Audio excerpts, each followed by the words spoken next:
Bonjour et bienvenue dans cette nouvelle Video. Hallo und herzlich willkommen zu diesem neuen Video. Heute geht es um typisch deutsche Markennamen, die ganz oft von den Franzosen falsch ausgesprochen werden. Also es geht um die richtige Aussprache von Markennamen. Aujourd'hui dans cette vidéo, je vais te montrer comment bien prononcer ces marques allemandes que les Français ou les francophones écorchent souvent parce qu'ils ont du mal à bien les prononcer.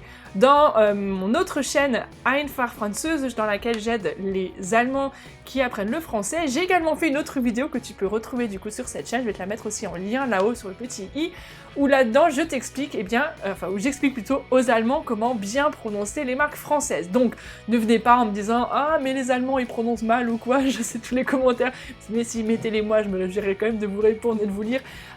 Mais voilà, on essaye d'apprendre à mieux prononcer en allemand et en français les différents noms de marques. Et donc, dans cette vidéo, on va voir comment bien prononcer ces marques allemandes. Alors, c'est parti, voilà comment bien prononcer ces marques allemandes. Tu es prêt? Je vais à chaque fois laisser un petit peu de temps pour que tu puisses prononcer la marque comme tu penses que ça doit se prononcer, et ensuite je le prononcerai pour que tu puisses vérifier la bonne prononciation. Entraîne-toi bien sûr à répéter derrière moi, c'est un petit exercice pour améliorer ta prononciation. Alors, mille, mille, on a le i avec un e qui le prolonge, donc c'est un long i, mille. Un train que tu as peut-être déjà vu. En allemand, on appelle ça ICE. On lit les lettres, mais à l'allemande, tu peux revoir ma vidéo aussi où je t'explique la bonne prononciation des lettres en allemand. ICE. ICE. Je suis sûre que tu dis ouais, c'est facile, Adidas. En fait, il y a une petite prononciation, une petite accentuation qui est un peu différente. Adidas. Adidas. Je te laisse. Et oui, c'est pas Haribo à la française, mais c'est Haribo. Haribo. Déjà avec le H, évidemment. Haribo. Et puis l'accentuation plutôt sur la première syllabe, c'est comme ça que c'est assez typique en allemand. Haribo. Rittersport. Oh pardon, je t'ai pas laissé le temps de le dire toi-même. Rittersport. Donc c'est pas Rittersport, hein. Rittersport. Et on prononce bien le T à la fin, parce que les Allemands aiment bien prononcer toutes les lettres qu'ils écrivent. Ok, on a vu 1000 tout à l'heure, donc Siemens. Siemens, même, avec plutôt le Z. Alors ça dépend des dialectes. Dans le sud de l'Allemagne, où moi j'ai beaucoup habité, on dira plutôt Siemens, mais normalement ce serait plutôt Siemens. Un S en début de mot, suivi d'une voyelle, se prononce Z. Siemens. Dans certains dialectes allemands, Siemens. Bon bref, t'as compris. À toi. Bosch. Bosch. Donc on parle bien d'une marque, hein, on ne parle pas d'un surnom malheureux que certains donnaient aux Allemands. Bosch. Porsche. Porsche. Et pas Porsche ou Porsche. D'accord? Le R, il n'est pas si sonnant en allemand. C'est presque un A. Porsche. Porsche.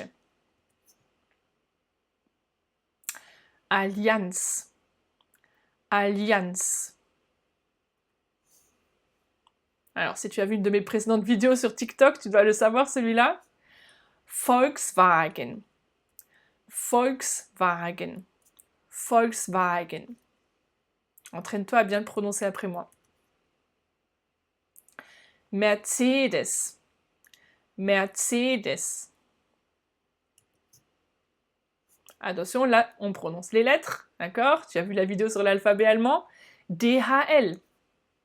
DHL.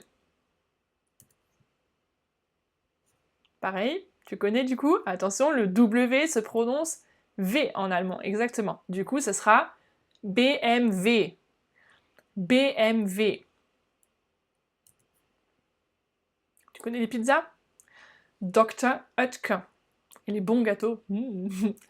Dr. Oetker. Braun. Comme la couleur, oui, le brun. Braun. Tu connais celui-là, hein? Bayer.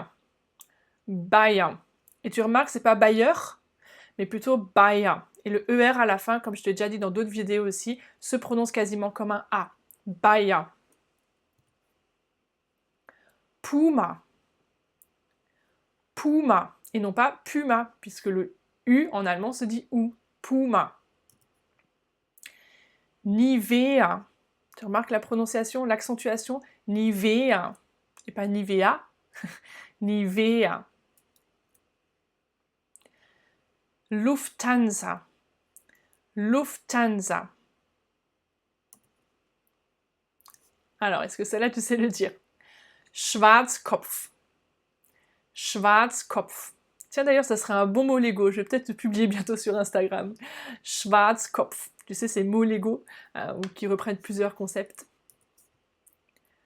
Na, wie spricht man das richtig aus? Opel, genau. Opel. Et pas Opel. Opel. Okay, das ist einfach, oder? Deutsche Bahn. On a bien le A qui est long puisqu'il est prolongé par la présence du H. Deutsche Bahn. Hast du das schon getrunken? Ein Jägermeister. Jägermeister. Jägermeister. Attention, on ne dit pas Audi, mais Audi. Audi. Sparkasse. Sparkasse. Donc là, on a bien le S en début de mot, mais suivi d'une consonne, donc il fait sp. Avec le T ou le P, ça va faire sp. Sparkasse ou st, avec les mots qui commencent par ST. Sparkasse. Et pas Sparkasse, le R. Sparkasse. C'est comme s'il y avait un autre A quasiment derrière. Aldi. Aldi. Et tu remarques encore die Betonung, donc l'accentuation sur la première syllabe. Et c'est pas Aldi, comme on dirait en français. Aldi. Aldi. Deutsche Telekom. Deutsche Telekom. Lidl. Lidl. Oui, tu as bien entendu, c'est pas Lidl à la française. Lidl. Lidl. T'arrives à le dire? Lidl. Aral. Aral. Stabilo. Stabilo. Et voilà, j'espère que cette vidéo t'a plu. Si c'est le cas, n'hésite pas à me mettre un petit pouce bleu et puis à me laisser un commentaire. Peut-être qu'il y a d'autres noms de marques ou d'autres mots que tu aimerais m'entendre prononcer en allemand. N'hésite pas à les noter dans les commentaires. Peut-être que ce sera l'occasion d'une prochaine vidéo. En tout cas, moi je me réjouis de te retrouver sur ma chaîne Apprendre naturellement très bientôt pour une prochaine vidéo. Abonne-toi si ce n'est pas encore fait. Le bouton est là et là-haut il y a toutes les informations des autres vidéos dont je t'ai parlé dans cette vidéo. À très bientôt, bis bald, tschüss!